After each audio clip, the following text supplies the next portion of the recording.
Cek cek. Bismillahirrahmanirrahim. Assalamualaikum warahmatullahi wabarakatuh. Bismillah, alhamdulillah, wassalatu wassalamu ala rasulillah, la nabiyya ba'da wa la hawla wa la quwata illa billah, amma ba'd. Bersyukur kepada Allah subhanahu wa ta'ala dengan mengucapkan alhamdulillahirabbil alamin. Kembali Allah masih mengizinkan kita untuk berkumpul bersama-sama mengkaji kitab Al-Hikam karya dari Mu'taillah Sakandari, dengan harapan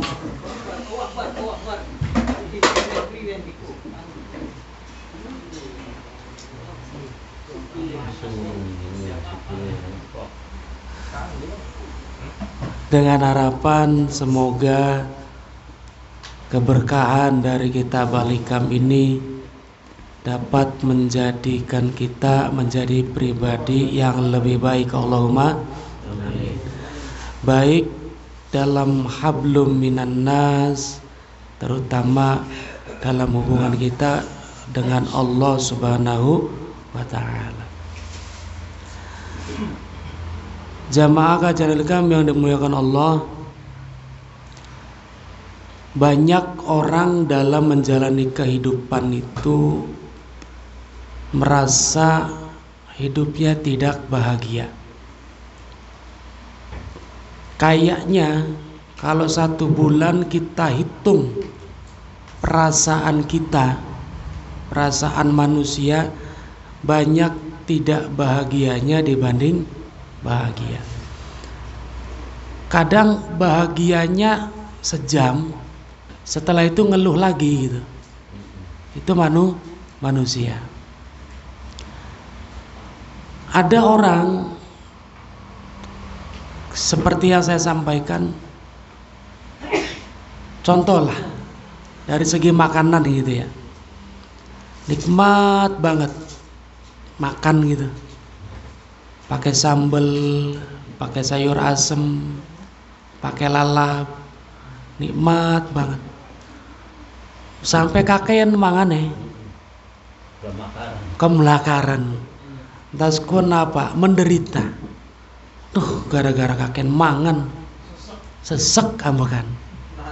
Kok dau gak mau bahagia. Kakean mangan akhirnya beli bahagia. Itulah manusia, selalu seperti itu. Itu contoh kecil.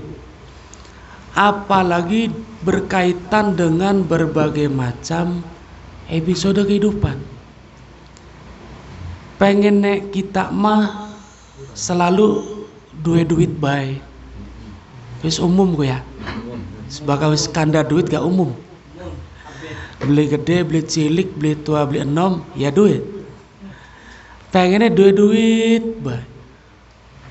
Ada saatnya Allah berikan kita susah dalam keuangan. Usaha ada kalanya pengennya untung baik, tapi Allah takdirkan rugi. Awak pengennya sehat baik, Allah berikan sakit.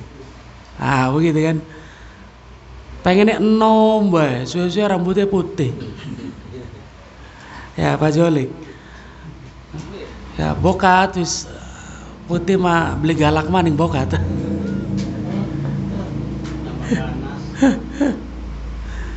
Bakal lagi sewat ya suket apa di babute ya Karinto.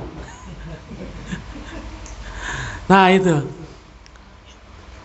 pengennya menang kalah, dan selalu Allah hadirkan kebalikan dari apa yang kita harapkan. Kenapa sedih, kenapa kecewa, kenapa tertekan, kenapa marah, kenapa depresi, kenapa menarik diri? Karena selalu berharap hidup berjalan sesuai keinginan kita. Padahal berjalannya hidup berdasarkan keinginan dari Gusti Allah. Ini yang harus kita pahami. Yang kita nggak mau paham atau pura-pura nggak paham atau memang belum paham itu lebih baik. Ada orang yang nggak tahu, mau diberitahu, itu benar. Ada orang nggak tahu, tidak mau tahu, tidak mau diberitahu. Tidak tahu, tidak mau tahu, tidak mau diberitahu. Kisi arne jahil murokab. Siaran murokab ku tumpuk-tumpuk. Jahil itu bodoh. Berarti kebodohan yang bertumpuk.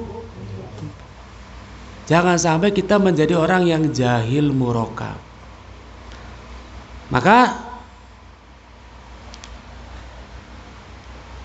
Ibnu Athaillah mengatakan, memberitahu kepada kita bahwa kehidupan ini berjalan sesuai dengan keinginan Allah. Kalau ada keinginan kita terwujud, itu bertepatan dengan kehendaknya Gusti Allah. Makanya kan dalam satu hikmah Ibnu Athaillah mengatakan, arih nafsaka, istirahatkan dirimu dari mengatur akan hidupmu. Udah, jangan ngatur. Ini berkaitan dengan yang didiskusikan di grup potongan ceramah Ustadz Adi Hidayat. Istirahatkan dirimu, arih nafsaka, istirahatkan dirimu dari mengatur hidupmu. Ini penjabarannya. Apakah kita nggak boleh punya rencana? Apakah kita nggak boleh punya cita-cita? Apakah kita nggak boleh berusaha? Ini harus dibahas secara komprehensif. Bukan kita nggak boleh rencana, bukan kita nggak boleh punya cita-cita, bukan kita nggak boleh tujuan hidup. Tapi segala rencana, segala cita-cita jangan menentukan hasil. Yang bikin orang kecewa itu kalau hidup sudah menentukan hasil. Oh, kita contoh kecil. Akan nabung sehari 50.000. Bis dihitung gini. Sebulan sekian, setahun sekian bisa kanggo tuku kian. Wis mematok begitu. Kita nggak sadar ketika seperti itu kita sudah memposisikan kita sejajar dengan Allah. Itu nggak boleh. Ketika tabungan kita wis kumpul kurang kali 1.000 maning lah dari target, ternyata depositen ning bank hilang, dicek ATM-nya kosong, kenang scam. Apa tidak lantas meleduk ndase? Apa lantas tidak meriang?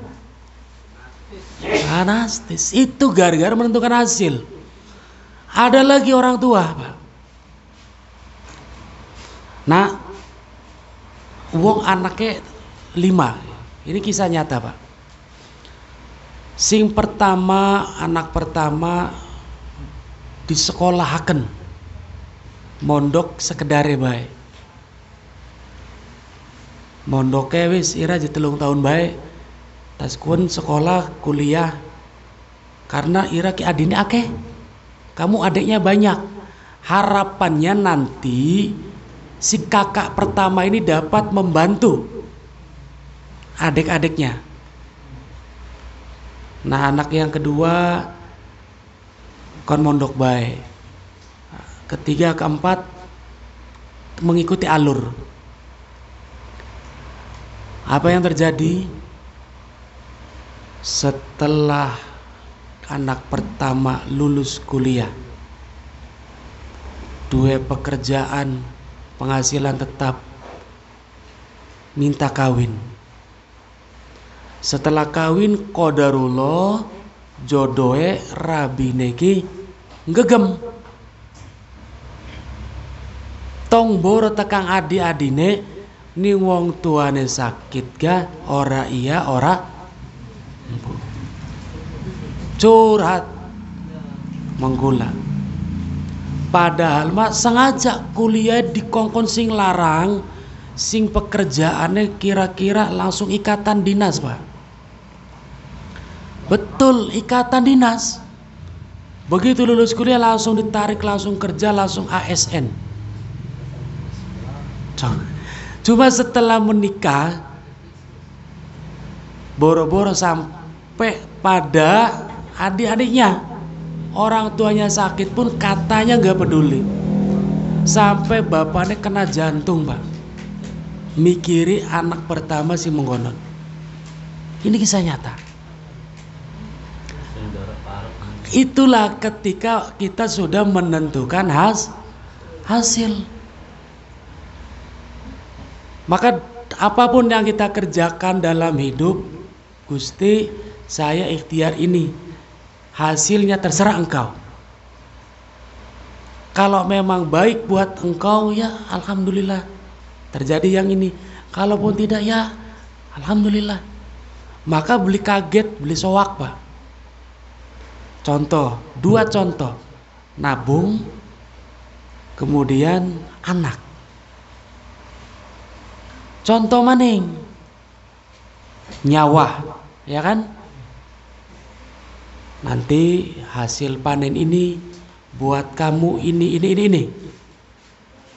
Ternyata sawai beli panen. Oh, teklik lah, apalah, macam-macam.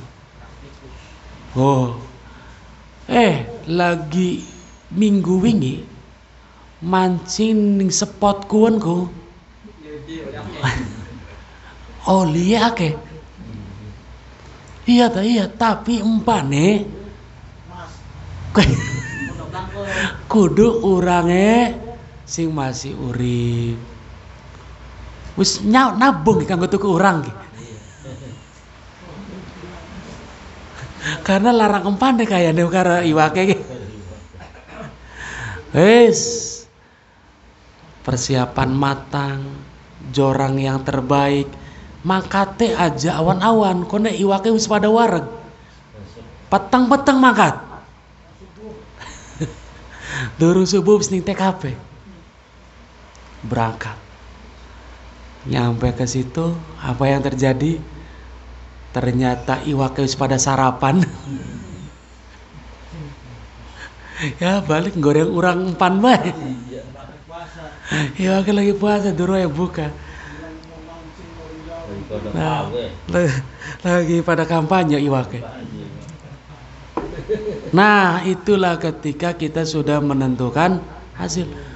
Ari, istirahatkan. Jalani saja, jalani. Tujuan mengkonon, ikhtiar nabung, tapi jangan pikiran kita di tabungan itulah yang dapat mengantarkan kita kepada tujuan. Maka ketika sudah seperti itu, insya Allah ketika apa yang kita cita-citakan, apa yang kita tuju, apa yang kita harapkan tidak sesuai dengan harapan, kita tidak akan depresi, tidak akan marah, tidak akan mencari orang untuk disalahkan. Kadang kita akan mencari, nah apa ki? Sapa ki? Oh, sampai beli berhasil. Ketika berhasil pun bersyukur, ini sudah kehendaknya Gusti Allah. Adem hidup, Pak. Jadi ceritanya mau soreku ngerukyah orang yang sudah kesurupan 2 hari. Nah ketika dirukyah nangis gero-gero, akhirnya teko berisiki lakine, mang ngomong kesalahannya wis dimaafakan kabeh ngono. Lakine ngomong, "Nok, wis irama semua kesalahan wis tak maafaken." Mau lagi kesurupan kan langsung melek. Temenan ang doa dimaafaken.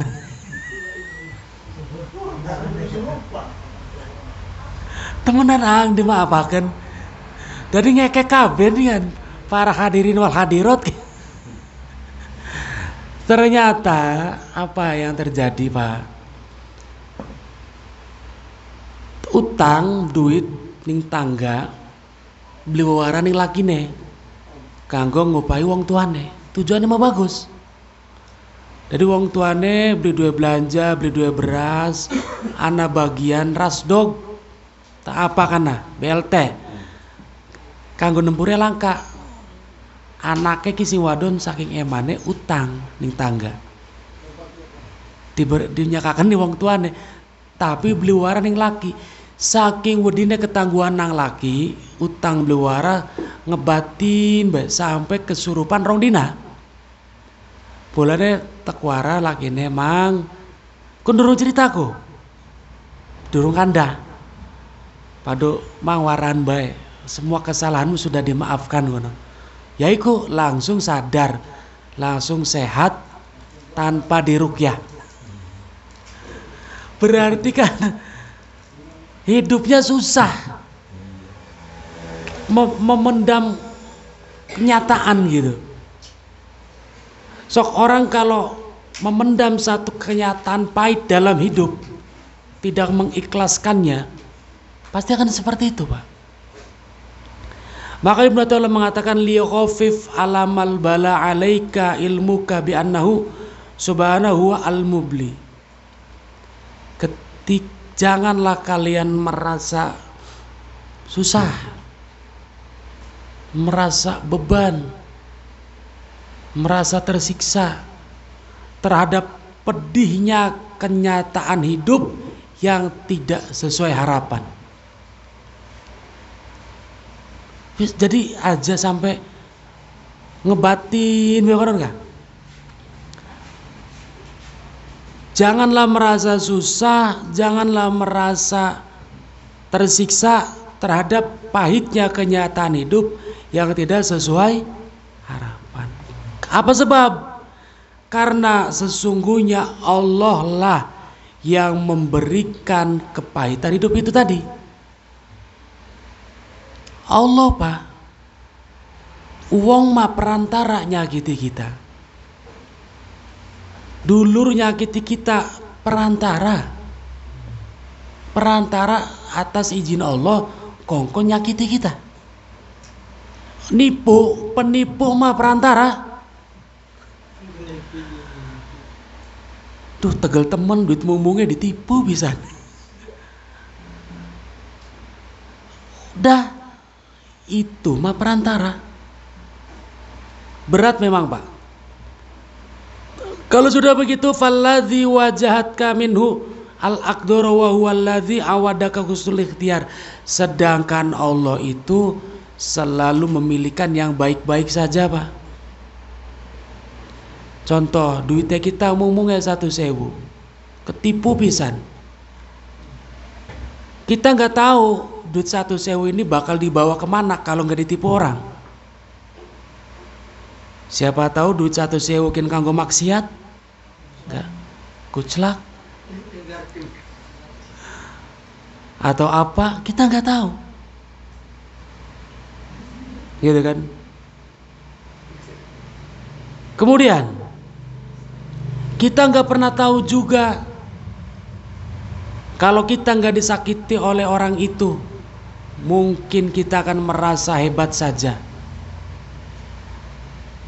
Kita nggak pernah tahu kalau istri kita nggak merenggut pada kita, mungkin kita hidup nggak terkontrol. Karena apa? Merenggut wong wadon pun atas izinnya Gusti Allah. Tidak ada sesuatu yang terjadi sedikit pun tanpa izinnya Gusti Allah. Sedangkan Allah hanya mengizinkan yang baik-baik saja buat kita. Idza alima al-abdu Allah Ta'ala rahim. kula-kulaan ki maca bismillahirrahmanirrahim manggal dina. Ya kan? Tapi angger bae uripe dugal terus ning jero ati. Ana sing beli cocok dugal. Ana sing beli cocok ngenes. Ana sing beli cocok sewot. Apa aja? Ila itu katanya bismillahirrahmanirrahim. Ar-Rahman yang maha welas asih ing dalam dunia. Ni wong Islam mari wong kafir. Ar-Rahim welas asih dalam akhirat mari wong Islam saja. Ketika seorang hamba menyadari betul bahwa Allah itu sayang, Allah itu Rahman, Allah itu Rahim, wa musta'tifun alaihi wa nadhirun ilaihi. Gusti Allah selalu memandang kita, Pak. Gusti Allah selalu memandang kita. Harus yakin, Pak. Harus yakin. Faqulu ma yuriduhu alaihi mina anwa'il balaya wa rozaya yang bagi lo Allah yaksirat alaihi. Harusnya kita nggak usah peduli. Ketika ada orang yang menyepelekan kita, ketika ada orang yang meremehkan kita, ketika rezeki kita kayaknya mung-munge, karena kita selalu mengukur kehidupan kita, kadang diukur dengan kehidupan orang, repot. Duh kan mah ya enak pak ya, duh kan mah, reang mah, duh kan mah, reang mah. Nah ini Pak, repot. Kalau kita sudah yakin bahwa belai, bahwa masalah, bahwa semua itu adalah sudah atas kehendak Allah, maka gak usah dipedulikan. Fal yuhsin bihi dzannahu, maka perbaikilah sangkaan kita kepada Gusti. Bahkan kadang begini Pak, bahkan begini, Allah kan kita hanya bergantung ning Gusti Allah baik. Apa yang paling kita andalkan Allah ambil Pak. Pernahkah kita ngandalin sesuatu dalam hidup? Duit, pegawaiane, batur, dulur, atasan, relasi, teman. Ketika kita mengandalkan sesuatu selain Allah, Allah akan mengambil yang sesuatu itu yang kita andalkan. Siaran diambilku bukan hanya misalkan mati, bukan, tapi dirubah keadaannya. Contoh, kita punya teman ini baik banget ke kita, selalu ada saat kita butuh, selalu support ketika kita membutuhkan, selalu mendengarkan ketika kita berkeluh kesah. Sehingga ketika ada masalah yang kita ingat teman itu tadi, ini bahaya Pak, sangat berbahaya. Maka Allah akan mengambil hati teman kita yang tadinya care kepada kita, jadi tidak peduli pada kita. Bisa jadi bature dipai masalah nang Gusti Allah, sehingga ketika kita ngeluh, doh boro-boro kita dewek lagi ruwet, telepon gak boleh diangkat, duh telepon baik ya, kita dewek lagi ruwet. Nah itu kita mengandalkan apa? Kayak tadi mengandalkan anak, ternyata anaknya, hatinya Allah pindahkan pada istrinya. Kita mengandalkan orang tua, sama. Ini tauhid Pak, sangat mendasar. Bagaimana Allahu Somad. Hanya Allah tempat kita bergantung, meminta, mengeluh, mengadu. Dah. Kalau kita masih ngandalin selain Allah, Allah akan ambil apapun itu.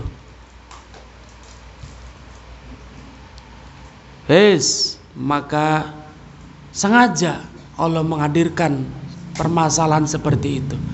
Cuma kadang kalau belum ngaji, ya ada kita marah-marah. Kalau belum ngaji kan, apa yang terjadi? Kamu bukan yang dulu lagi. Kamu sudah jauh berubah. Apakah kamu lupa masa-masa yang kita lewati berjuang bersama? Apa kamu lupa dengan saya setelah punya teman baru? Padahal mah bukan itu. Hatimu yang sudah berubah dari Allah. Gitu Pak. Dan apa saja, mau usaha, mau kawan, mau orang tua, mau istri, mau anak, gitu. Jangan. Tujuannya cuma satu. Allah pengen kita kembali kepada Allah. Gitu. Baik, kita lanjut. Qala Abu Thalib al-Makki fi hadil ayat fal abdu yukrahu, maka Abu Thalib al-Makki menafsiri ayat asa antakrohu syai'an wa huwa khairul lakum. Ada kalanya kita itu membenci sesuatu padahal sesuatu itu baik buat kita. Wa asa an tuhibu syai'an wa huwa syarrul lakum. Kita begitu mencintai sesuatu padahal yang kita cintai itu adalah buruk buat kita. Karena Allah a'lamu wa kunna la na'lamu. Allah tahu, kita tidak tahu. Gitu Pak. Sing gawe wong ngenes, gawe wong sedih, gawe wong depresi, gawe wong marah. Selalu berharap hidup itu sesuai keinginan dia. Padahal dia nggak tahu yang diinginkan itu tidak baik.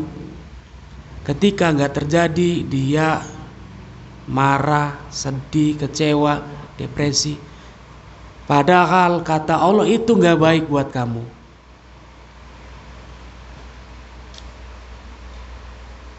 Maka dalam hikmah sebelumnya tidak ada doa yang tidak terjawab. Tidak ada doa yang tidak terkabul. Cuma pengabulan doa itu sesuai pilihan Allah.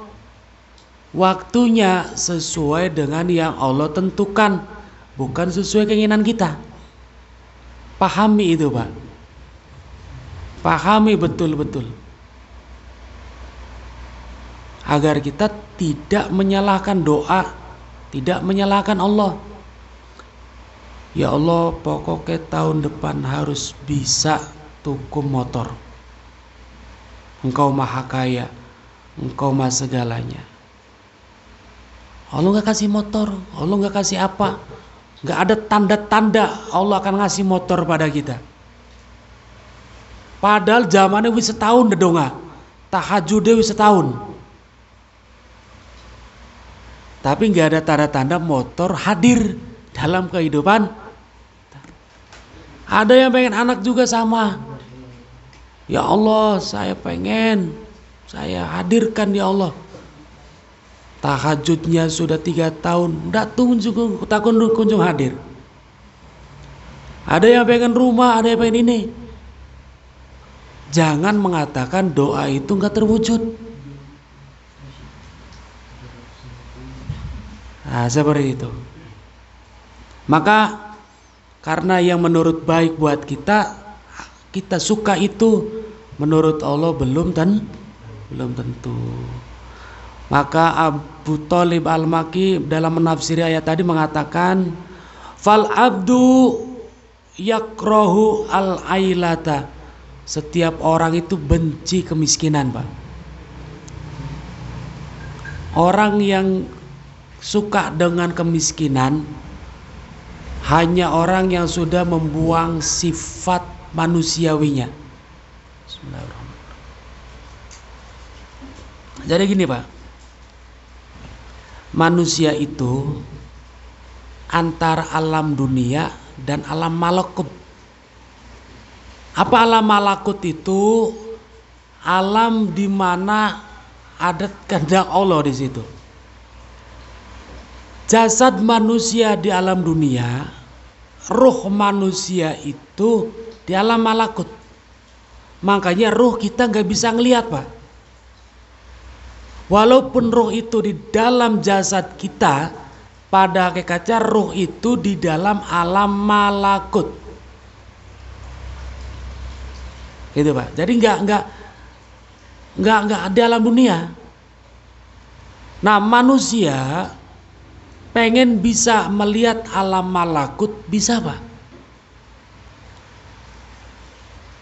Iki lamun jare tetangga sebelah wis mulai kajian zindik. Karena begini, Pak.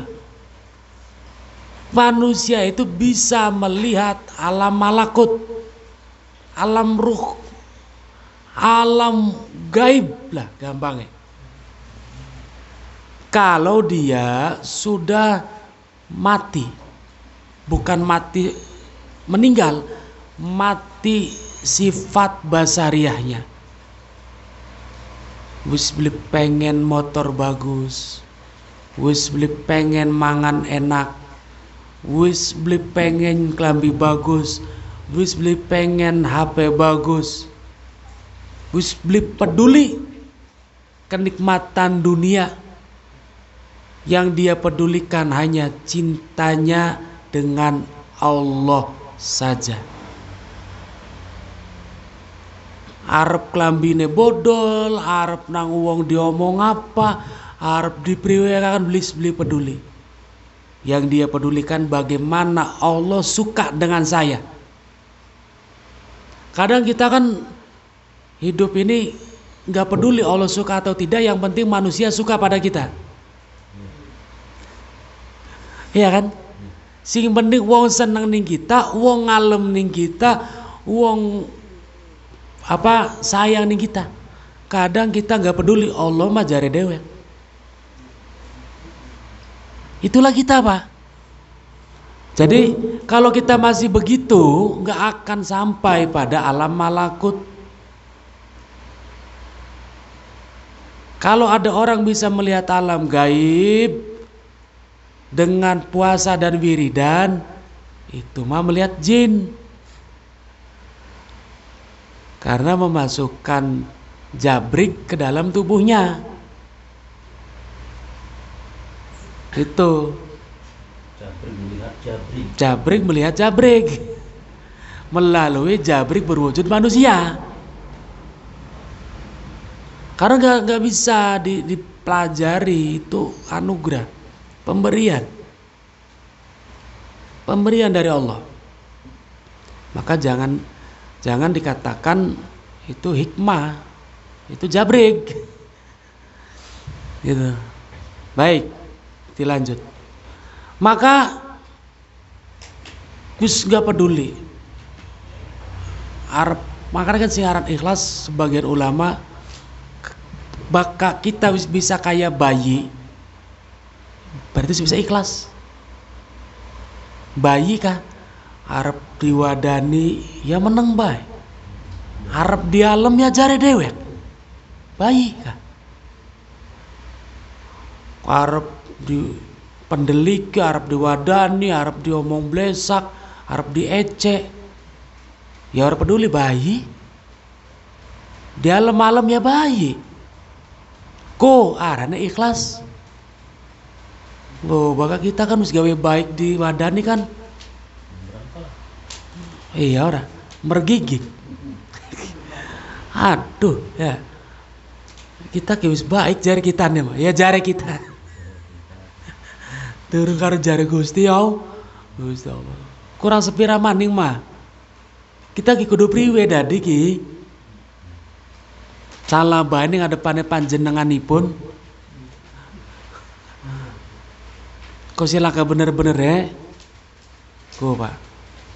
Berarti kita durung ikhlas kok.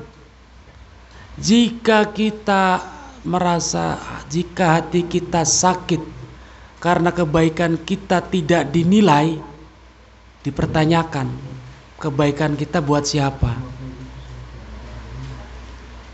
Tugas kita adalah berbuat baik, bukan mengharap balasan atas kebaikan kita. Itu saja.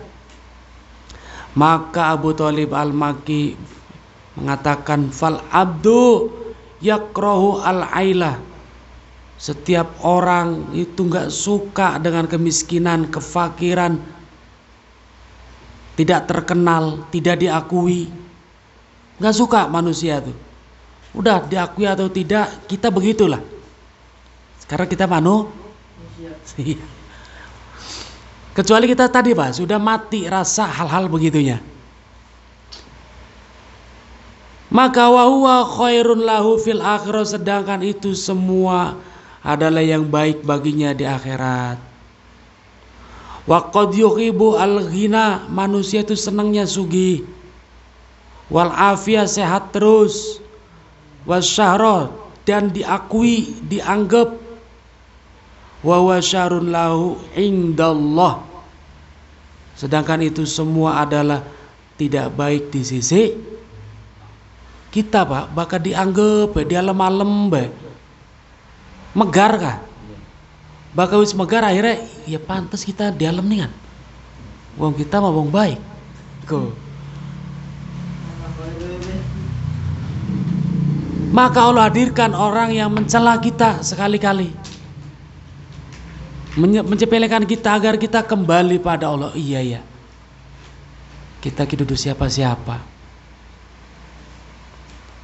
Itu menurut Abdul Al-Makki. Kemudian terakhir penutup. Wajanna Allah Ta'ala wa asa'u akibatun, dan lebih jelek-jeleknya akibat dari semuanya itu. Sugih bae, lancar bae, sehat bae, di alam bae, terkenal bae, maka suwe-suwene kita dari Fir'aun. Kenapa Fir'aun mengatakan ana rabbukumul a'la, saya adalah Tuhan kalian yang maha luhur. Ngomongin kaumnya kan mengatakan, wahai kaumku, ana rabbukumul a'la, saya adalah Tuhan kalian yang maha agung. Apa sebab Pak? Karena Fir'aun belok sakit, belok melarat, boro-boro lara untuk wahim gak belok. Apa lara untuk makalase wahim gak beli paje. Apa maning wudu ni dengkul, gatelan gak bilok. Sehat baik, sugih baik, di alam baik, dihormati baik. Muncullah ana rabbukumul a'la. Beda dengan kita. Dau lagi muncul setitik glek, dau lagi enak bae mangan glek, dau lagi mulur setitik ekonomi glek, dau lagi baik-baik saja glek. Berarti Gusti Allah masih man aja sampai muncul ana rabbukumul a'la. Adem hidup Pak, dikembalikan pada Allah, kembalikan semua, kembalikan kepada Gusti Allah. Rencana sudah matang, sudah dijanjikan, sudah matang, ternyata meleset rencana kita. ya sudah, berarti Allah nggak pengen kita ke situ. Kalau terjadi mungkin ada bahaya di situ. Wis, maka dalam menjalani hidup, kesimpulan jangan jauh-jauh dari Gusti Allah. Man dhanna ingfikaka lutfihi min aduhi fadzalika likusuri dhari. Barang siapa yang berprasangka bahwa Allah itu enggak sayang, Allah itu enggak eman karena harapannya tidak terwujud, maka itu karena likusurin nadrihi, dari pendeknya akalnya. Tanda kebodohan seorang hamba diantaranya ketika dia mengatakan berprasangka Allah enggak sayang ketika hidupnya tidak sesuai harapan. Wallahu a'lam bishawab. Al-Fatihah. Alhamdulillah.